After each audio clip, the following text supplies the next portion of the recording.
na hora em que acontecer, o próprio Espírito Santo vai fazer você lembrar. Foi a minha consciência. Sabe o que significa a palavra consagrado? Separado. Então Deus vai separar vocês. Você pode trazer a pessoa semana também vai receber essa pessoa. Porque ela vai continuar durante todos os dias da campanha de Jacó. Todos os sábados eu vou chamar as pessoas para serem consagradas. Então vocês agora serão separados. E eu quero ter a honra de te consagrar, de te separar. Sabe aqui, Deus?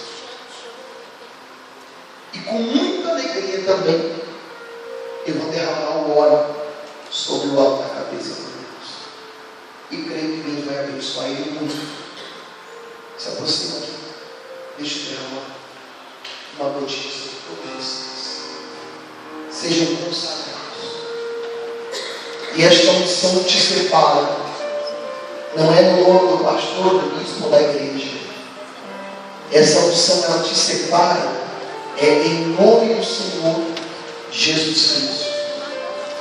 Eu duvido que vocês aqui não precisem de uma vez.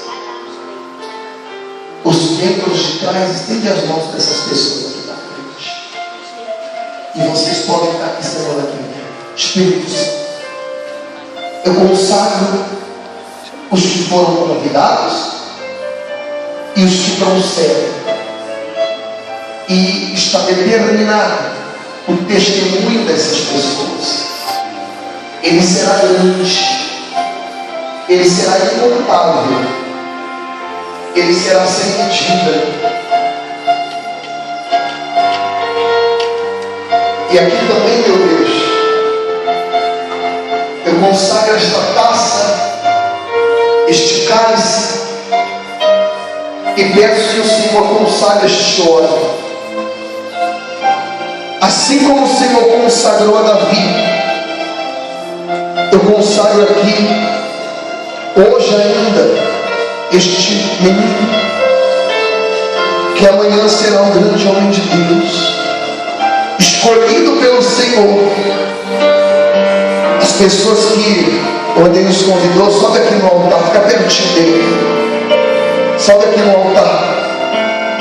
E assim como eu derramo este azeite no alto da cabeça dele, o Espírito Santo derrama todas as honras, todas as graças, todas as suas virtudes. O que nós fazemos aqui agora, meu Deus, é consagrar um servo, um escolhido, alguém que este mundo não vai usar, mas o Senhor vai fazer isso muito. Eu consagro ele, meu Deus, na autoridade do teu nome. Eu consagro a vida dele, e a partir de hoje, bendito sejam os que abençoaram, e maldito aqueles que amaldiçoaram. Em nome do Pai, do Filho e do Espírito Santo. Em nome do Pai, do Filho e do Espírito Santo. Amém. Dê palmas bem fortes.